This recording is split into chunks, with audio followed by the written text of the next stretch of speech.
Man's testimony may encourage you, but only God's word is the basis for your faith. ஒரு மனிதனுடைய சாட்சி உங்களை உற்சாகப்படுத்தலாம், ஆனால் உங்கள் விசுவாசத்திற்கு அடிப்படை வேத வசனத்திலிருந்து தான் இருக்க வேண்டும். Many times we hear the testimony of others and we want that same experience. அநேக சமயங்களிலே வேறொருடைய சாட்சியை நாம் கேள்விப்பட்டு அதே போல எனக்கு வேண்டும் என்று நாம் வாஞ்சிக்கிறோம்.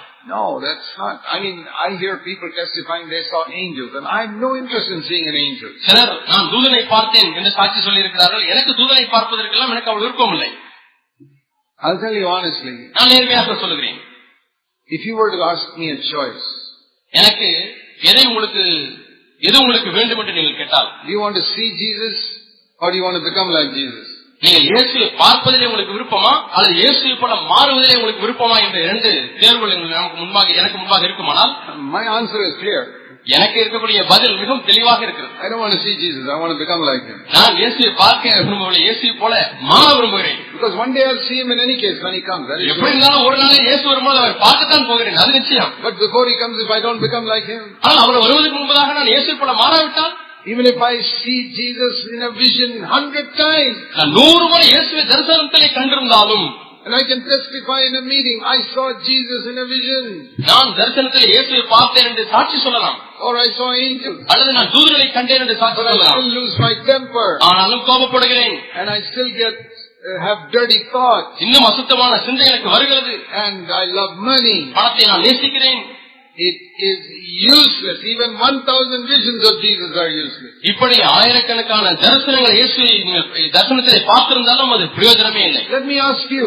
நான் உங்களை கேட்கிறேன். If God gives you a choice, தேவன் உங்களுக்கு ஒரு தேர்வு செய்தலை கொடுத்தார். Do you want to see a vision of Jesus or do you want to become like Jesus? இயேசுவை நீ பார்க்க வேண்டுமா அல்லது இயேசுவை போல நீ மாற வேண்டுமா என்ற காரியத்தை தேர்வு செய்ய என்று சொன்னால், what answer will you give? என்ன பதிலை நீங்கள் கொடுக்க போகிறீர்கள்? If you see a vision of Jesus, இயேசுவின் தரிசனத்தை இயேசுவின் தரிசனத்தை நீங்கள் பார்த்தால், and you give a testimony in the church, சபையில் எழுந்து நின்று சாட்சி சொல்கிறீர்கள், everybody will sit with their mouth open and think you're a man of God. எல்லாரும் வாயை பிளந்து கொண்டு ஐயோ தேவ மனிதன் என்று சொல்லி பார்த்து கொண்டே இருப்பார்கள். But if you get up in the church and say, God gave me victory over my dirty thoughts or my angry tongue, அதற்கு மாறாக நீங்கள் எழுந்து நின்று ஆண்டவர் என்னுடைய அசுத்த சிந்தையிலிருந்து விடுதலை கொடுத்து விட்டார், பேசுகிற கெட்ட வார்த்தையை விடுதலை கொடுத்து விட்டார் என்று சாட்சி சொன்னால், most people won't be so surprised with that. அநேகர் அதை குறித்து ஆச்சரியப்படவே மாட்டார்கள். That is a tragedy in Christianity. இன்றைய கிறிஸ்தவத்தில் இதுதான் காணப்படுகிற பரிதாபம். People think seeing Jesus is better than becoming like him. இயேசுவை போல மாறுவதை காட்டிலும் இயேசுவை பார்ப்பதுதான் மேன்மையானது என்று இன்றைய கிறிஸ்தவம் எண்ணிக்கொண்டிருக்கிறது. There are so many preachers going around today saying, I've seen Jesus and I've seen angels and I've seen all this. இன்றைக்கு அநேக பிரசங்கியார்கள் பல இடங்களிலே இப்படி சொல்லி சுட்டிக் கொண்டிருக்கிறார்கள். நான் இயேசுவை கண்டேன், தரிசனத்திலே பார்த்தேன், தூதர்களை கண்டேன் என்றெல்லாம் சொல்லிக் கொண்டிருக்கிறார்கள். I've never seen an angel or Jesus in my whole life. என்னுடைய வாழ்க்கை முழுவதுமாக இதுவரை இயேசுவையோ அல்லது தூதர்களையோ தரிசனத்திலே பார்த்ததே இல்லை. I don't even pray that I should see them. நான் இயேசுவையோ தரிசனத்தை தூதரை பார்க்க வேண்டும் என்று ஜெபிப்பதும் கூட கிடையாது. The Lord said one day every eye will see him. I'm willing to wait for that. எல்லா கண்களும் அவரை காணும் என்று வேதம் சொல்லுகிறது, அதற்காக நான் காத்திருக்கிறேன். And the Lord told Thomas in John 20, blessed are those who have not seen me and still believe. அவரை காணாமல் இருந்தும் அவரை விசுவாசிக்கிறவர்கள் பாக்கியவான்கள் என்று தோமாவுக்கு இயேசு சொன்னார் யோவான் 20ஆம் அதிகாரத்திலே. Do you know that verse? அந்த வசனம் உங்களுக்கு தெரியும்? யோவான் 20ஆம் அதிகாரம், John chapter 20. யோவான் 20ஆம் அதிகாரம். And Jesus said to him in verse 29, 29ஆம் வசனத்திலே இயேசு சொல்கிறார், you know, Thomas said, I won't believe unless I see. நான் பார்த்தால் ஒழிய நான் விசுவாசிக்க மாட்டேன் என்று Thomas appeared before him. ஆகவே இயேசு அவனுக்கு காட்சி கொடுத்தார். But Thomas missed the blessing. ஆனால் தோமா ஒரு ஆசீர்வாதத்தை இழந்து விட்டார். Many people, you think that Thomas got a blessing. அநேகர் எண்ணுவதெல்லாம் தோமா ஒரு ஆசீர்வாதத்தை பெற்றுக்கொண்டான். இல்லை, Jesus said you missed the blessing. நீ ஆசீர்வாதத்தை இழந்து விட்டாய் என்று இயேசு சொன்னார். What is the blessing that Thomas missed? தோமா இழந்து விட்ட அந்த ஆசீர்வாதம் என்ன? Which I can get. நான் அதை பெற்றுக்கொள்ளக்கூடிய ஒரு ஆசீர்வாதம். You know that I got a blessing which Thomas didn't get? தோமாவுக்கு கிடைக்காத ஒரு ஆசீர்வாதம் எனக்கு கிடைத்திருக்கிறது என்று உங்களுக்கு தெரியுமா? It's written in verse 29. 29ஆம் வசனத்தில் எழுதப்பட்டிருக்கிறது. Blessed are those who never saw me. காணாதிருந்து விசுவாசிக்கிறவர்கள் பாக்கியவான்கள். காணாதிருந்து விசுவாசிக்கிறவர்கள் பாக்கியவான்கள். But you, because you have seen me, you have believed, he told Thomas. நீ என்னை கண்டதினாலே விசுவாசித்தாய் என்று தோமாவுக்கு சொல்கிறார். So which is a greater thing? ஆகவே பெரிய காரியம் என்ன? To see Jesus and believe or not to see Jesus and believe? இயேசுவை கண்டு விசுவாசிப்பதா அல்லது இயேசுவை காணாமல் இருந்து விசுவாசிப்பதா? Don't use your head. see what Jesus said. உங்களுடைய மூளையை பயன்படுத்தி பதில் கண்டுபிடிக்க வேண்டாம். இயேசு என்ன சொன்னார் என்று நீங்கள் கண்டுபிடித்து பதில் சொல்லுங்கள். Once you believe Jesus, ஒரு முறை நீங்கள் இயேசு விசுவாசித்து விட்டால், I always, whenever I read the Bible, I want the greater blessing, not the lesser blessing. எப்பொழுதெல்லாம் நான் வேத வாக்கியங்களை வாசிக்கிறேனோ அப்பொழுதெல்லாம் நான் மேன்மையான ஆசீர்வாதத்தை பெற்றுக்கொள்ள விரும்புகிறேன், கீழான ஆசீர்வாதத்தை அல்ல. You shall know the truth shall set you free. நீங்கள் சத்தியத்தை அறிவீர்கள், சத்தியம் உங்களை விடுதலையாக்கும். What is it that has set me free from the desire to see Jesus now? இப்பொழுது இயேசுவை பார்க்க வேண்டும் என்கிற அந்த ஆசையிலிருந்து என்னை விடுதலையாக்கியது எது? This verse. இந்த வசனம். That if I see and believe, I lose a blessing. நான் கண்டு விசுவாசித்தால் ஆசீர்வாதத்தை இழந்து விடுவேன் என்கிற வசனம் என்னை விடுதலையாக்கி விட்டது. How many of you want to lose a blessing? எத்தனை பேர் உங்களை ஆசீர்வாதத்தை இழக்க விரும்புகிறீர்கள்? Anybody you want to lose a blessing? யாராவது இருக்கீங்களா ஆசீர்வாதத்தை நான் இழக்க வேண்டும் என்று சொல்லுகிறவர்கள்? I don't want to lose a blessing. நான் எந்த ஆசீர்வாதத்தை இழக்க விரும்பவில்லை. If there are two blessings, I want the higher one. இரண்டு ஆசீர்வாதங்கள் இருக்கிறது என்று சொன்னால் நான் மேன்மையான ஆசீர்வாதத்தை பெற்றுக்கொள்ள விரும்புகிறேன். How many of you will choose the lower one? எத்தனை பேர் நீங்கள் கீழான ஆசீர்வாதத்தை பெற்றுக்கொள்ள விரும்புகிறீர்கள்? God says, this is my lower blessing, this is my higher blessing, which do you want? இதுதான் என்னுடைய கீழான நிலையில உள்ள ஆசீர்வாதம், இது ஒன்று மேலான ஆசீர்வாதம், எது உனக்கு வேண்டும் என்று கேட்டால் we all say we want the higher one. நாம் எல்லாரும் மேலான ஆசீர்வாதம் வேண்டும் என்று தான் கேட்போம். I'll show you 2 or 3 examples of that. நான் 2-3 உதாரணங்களை உங்களுக்கு காண்பிக்கிறேன். Here's one of them. இதே ஒன்று இருக்கிறது. If you see me and believe, that's a blessing, but it's a lower one. நீ என்னை கண்டு விசுவாசிக்கும் பொழுது ஒரு ஆசீர்வாதம் இருக்கிறது, அது கீழான நிலையில உள்ள ஆசீர்வாதம். If you've never seen me and you still believe, that's a higher blessing. நீ என்னை காணாமல் இருந்தும் என்னை விசுவாசிப்பாயானால் அது மேலான நிலையில உள்ள விசுவாசம். How many of you believe that? எத்தனை பேர் இதை விசுவாசிக்கிறீர்கள்? You got to believe it from today. இன்றிலிருந்து நீங்கள் விசுவாசிக்க வேண்டும். I believe it. நான் அதை விசுவாசிக்கிறேன். I want the higher blessing in every area. ஒவ்வொரு பகுதியிலேயும் எனக்கு மேலான ஆசீர்வாதம் தான் வேண்டும். Forgiveness of sins. That is a fantastic blessing which lakhs of people, crores of people don't have. பாவ மன்னிப்பு என்கிற ஆசீர்வாதமானது கோடிக்கணக்கான மக்களுக்கு கிடைக்கவில்லை. The higher blessing is to overcome sin. மேலான ஆசீர்வாதமானது அந்த பாவத்தை மேற்கொள்ளுகிற ஒரு ஆசீர்வாதம். Now which do you want? உங்களுக்கு எது வேண்டும்? The lower one or the higher one? கீழான நிலையில உள்ள ஆசீர்வாதமா மேலான நிலையில உள்ள ஆசீர்வாதமா? You know how many believers are happy with the lower one? உங்களுக்கு தெரியுமா எத்தனையோ விசுவாசிகள் கீழான ஆசீர்வாதத்திலே திருப்திப்பட்டு விடுகிறார்கள். Here's another one. இன்னொரு ஆசீர்வாதத்தை உங்களுக்கு காண்பிக்கிறேன். 20:35. அப்போஸ்தலர் 20:35. Now you can find the lower blessing and the higher blessing here. இங்கேயும் கூட மேலான நிலையில உள்ள ஆசீர்வாதம், கீழான நிலையில உள்ள ஆசீர்வாதம் என்பதை நீங்கள் பார்க்கலாம். Both are blessings. இரண்டுமே ஆசீர்வாதம் தான். Which one do you want and which one have you been seeking so far? உங்களுக்கு எது வேண்டும்? இதுவரை எந்த ஆசீர்வாதத்தை தேடிக் கொண்டிருக்கிறீர்கள்? Here he is particularly talking about money. இங்கே குறிப்பாக பணத்தை குறித்து அவர் பேசிக் கொண்டிருக்கிறார். Verse 33 is about money. 33ஆம் வசனம் பணத்தை குறித்து சொல்லப்பட்டிருக்கிறது. I didn't want anybody's silver or gold or clothes. நான் யாருடைய வெள்ளியோ பொன்னோ வஸ்திரத்தையோ நான் இச்சிக்கவில்லை என்று சொல்கிறார். Verse 34 is about money. 34ஆம் வசனம் பணத்தை குறித்து தான். I worked with my own hands and supported myself for my own needs. என்னுடைய தேவைகளுக்காக இருந்தவருடைய தேவைகளுக்காக இந்த கையை வேலை செய்தது என்று சொல்கிறார். And like that, verse 35 is also about money. இதே போல 35ஆம் வசனம் பணத்தை குறித்து உள்ள வசனம். I showed you by working hard how we must help weak people. இப்படி பிரயாசப்பட்டு பலவீனரை தாங்க வேண்டும் என்பதை உங்களுக்கு காண்பித்திருக்கிறேன் என்று சொல்கிறார். And then he said there are 2 blessings. அதுக்கு பிறகு 2 ஆசீர்வாதங்களை சொல்கிறார். Listen. கவனியுங்கள். He did not say it is a curse to receive money. பணத்தை வாங்குவது சாபம் என்று அவர் சொல்லவில்லை. No. இல்லை. Paul himself received money sometimes when he was in need from other believers in Philippi. பிலிப்பி பட்டணத்தில் இருக்கும் பொழுது தன்னுடைய தேவைகளுக்காக மற்ற விசுவாசிகளிடத்திலிருந்து பவுலே பணத்தை பெற்றுக் கொண்டார். Luke chapter 8 verse 2 says Jesus received money. லூக்கா இந்த சுவிசேஷம் 8ஆம் அதிகாரம் 2-3 வசனங்களில் இயேசுவும் கூட பணத்தை பெற்றுக் கொண்டார் என்று வாசிக்கிறோம். Some rich women, there's no curse in it. சில ஐஸ்வர்யமுள்ள ஸ்திரீகளிடத்திலிருந்து பெற்றுக் கொண்டார், அதிலே சாபம் இல்லை. Anything that you receive, if it is godly, is no curse. நீங்கள் பெற்றுக்கொள்ளக்கூடிய எந்த ஒரு காரியமும் அது தேவபக்தி கேட்டதா இருக்குமானால் அதிலே சாபம் இல்லை. If you receive a bribe in your office, then is a curse. உன்னுடைய அலுவலகத்திலே நீ லஞ்சம் வாங்கினால் அது சாபம். Or you receive something which is stolen, there's a curse there.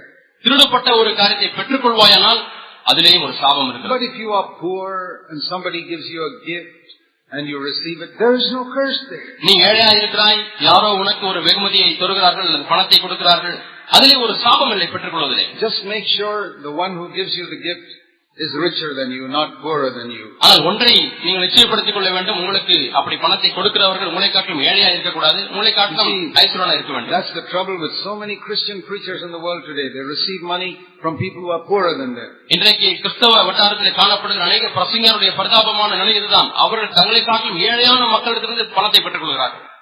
He never received any money from someone poorer than him. இயேசு ஒரு காலம் தன்னை காட்டிலும் ஏழையா இருக்கிறவரிடத்திலிருந்து பணத்தை அவர் பெற்றுக் கொள்ளவில்லை. He did receive money from people who were richer than him. தன்னை காட்டிலும் ஐஸ்வர்யவான்கள் இருக்கிறவரிடத்திலிருந்து இயேசு பணத்தை பெற்றுக் கொண்டார். When he had a need.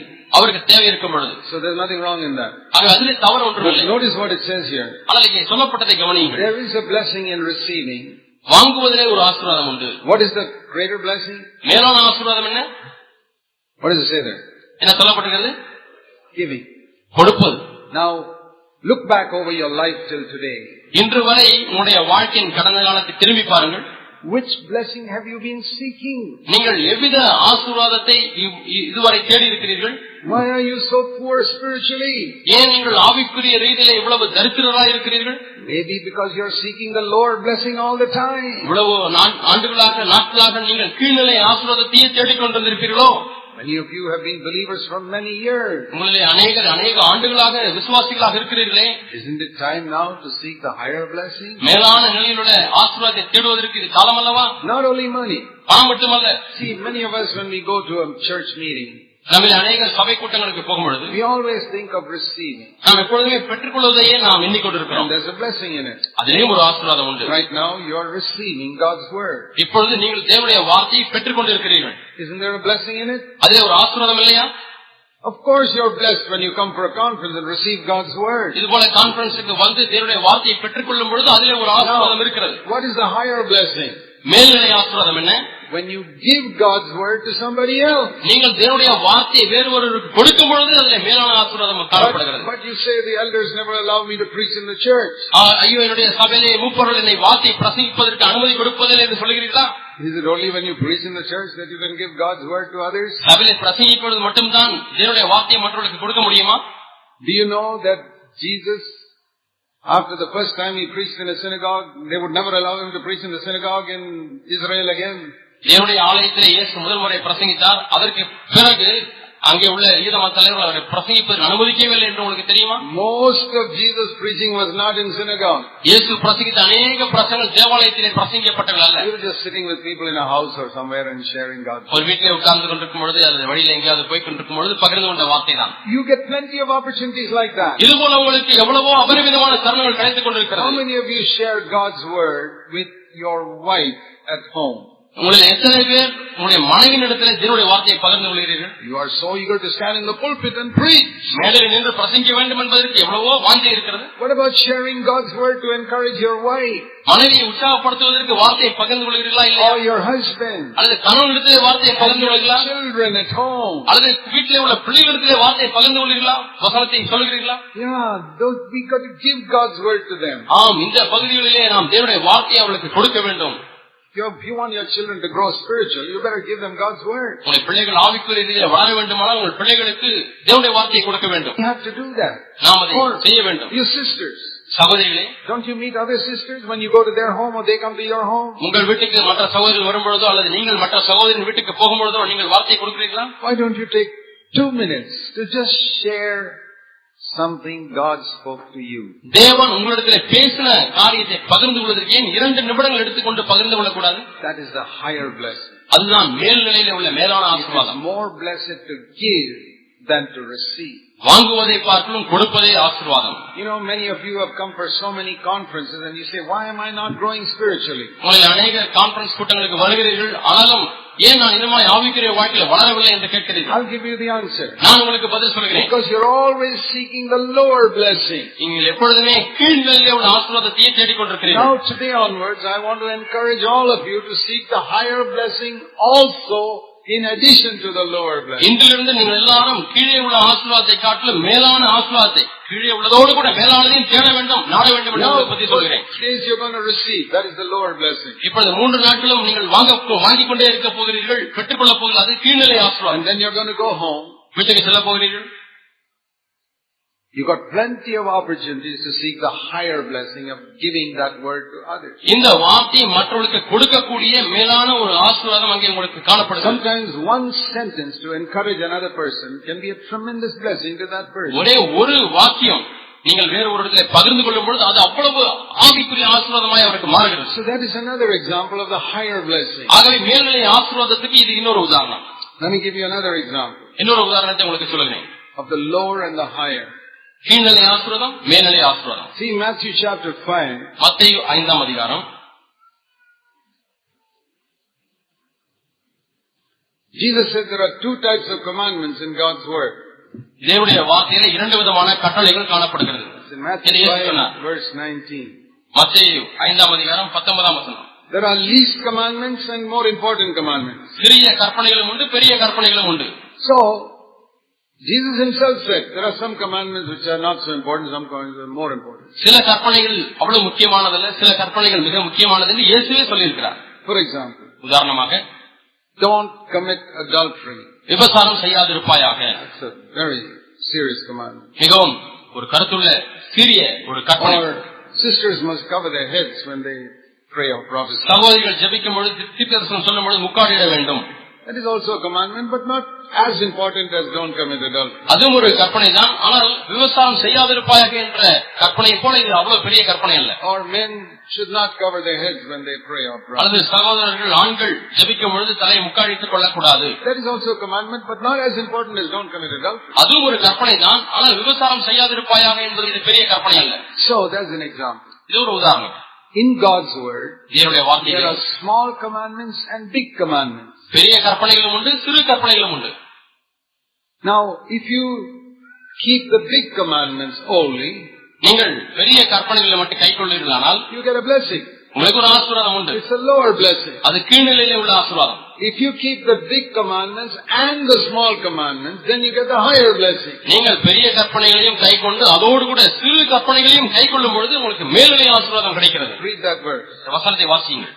If you cancel one of the small commandments, இந்த சிறு கற்பனைகளில் ஒன்றை நீங்கள் மீறி, it doesn't say you'll go to hell. நரகத்துக்கு போவீர்கள் என்று சொல்லவில்லை. Oh no. இல்லை இல்லை. If you don't keep one small commandment, இந்த சிறுதான ஒன்றை நீங்கள் மீறினால், and you teach other people also, that's a small commandment, don't worry about it. இது சிறிய கற்பனை தான், அதை குறித்து கவலைப்பட வேண்டாம் என்று மற்றவர்களுக்கு போதிப்பீர்களானால், you won't go to hell. நரகத்துக்கு நீங்கள் போவதில்லை. You will go to heaven. நீங்கள் பரலோகத்துக்கு போவீர்கள். But you will be in the last seat in heaven. ஆனால் பரலோகத்திலே கடைசி இருக்கையிலே தான் உட்கார்ந்து கொண்டிருப்பீர்கள். How many of you want to be in the last seat in heaven? பரலோகத்தில் எத்தனை பேர் கடைசி சீட்ல உட்காரணும் விரும்புறீங்க? About 10,000 miles from Jesus. இயேசுவிடத்திலிருந்து 10,000 மைல்களுக்கு அப்பால் உள்ள சீட்ல எத்தனை பேர் உட்கார விரும்புகிறீர்கள்? I don't want to be there. நான் அங்கே இருக்க விரும்பவில்லை. I want to be as close to Jesus as possible. நான் எவ்வளவு முடியுமோ அவ்வளவு இயேசுவுக்கு அருகாமையிலே காணப்பட விரும்புகிறேன். Then it says, but if you keep the small commandments நீங்கள் சிறிதான ஒன்று கற்பனையை கைக்கொண்டு and teach other people, மற்றவர்களுக்கு அதை போதிக்கும் பொழுது, you must keep all of God's commandments. நீங்கள் எல்லா கற்பனைகளையும் கைக்கொள்ள வேண்டும். Not force them. நீங்கள் அதை அவர்கள் மீது திணிக்க கூடாது. See, some people, they don't know how to teach.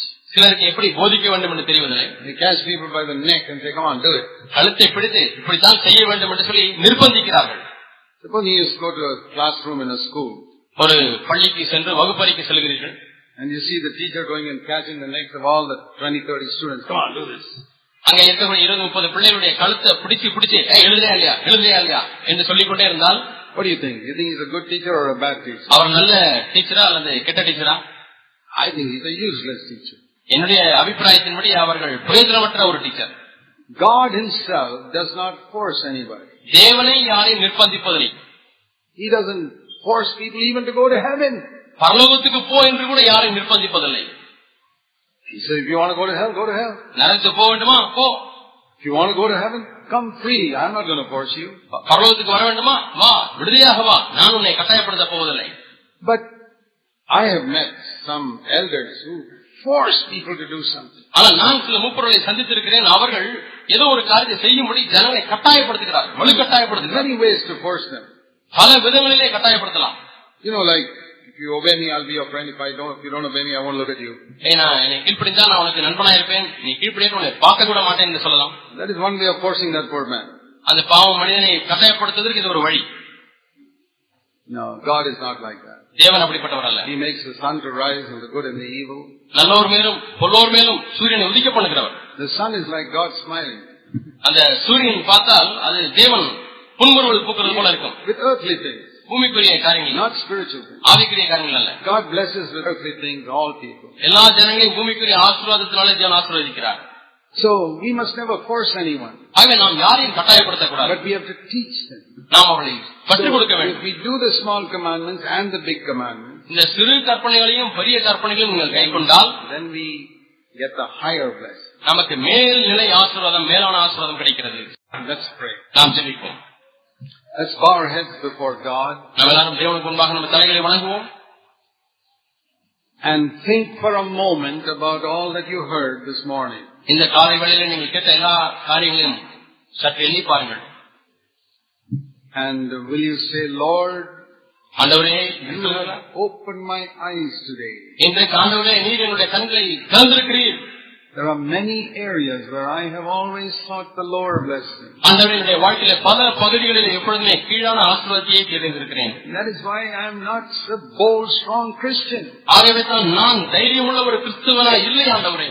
But I want it to be different from today. இன்றிலிருந்து ஆண்டவரே, நான் வித்தியாசமானவனாய் இருக்க விரும்புகிறேன். I want you to fill me with the Holy Spirit. ஆண்டவரே, நீர் என்னை பரிசுத்த ஆவியினால் நிறைக்கும்படியாக விரும்புகிறேன். I want you to always show me these two ways, the lower blessing and the higher blessing. ஆண்டவரே, எப்பொழுதுமே இந்த கீழான ஆசீர்வாதம், மேலான ஆசீர்வாதம் இதை நான் வித்தியாசப்படுத்தி பார்க்கும்படி எனக்கு உதவி செய்யும். Holy Father, பரலோக பிதாவே, help us to live in the light of your word. உம்முடைய வார்த்தையின் வெளிச்சத்திலே வாழ எங்களுக்கு உதவி செய்கிறார். Pray in Jesus' name. இயேசு நாமத்தில் ஜெபிக்கிறோம் பிதாவே. ஆமென்.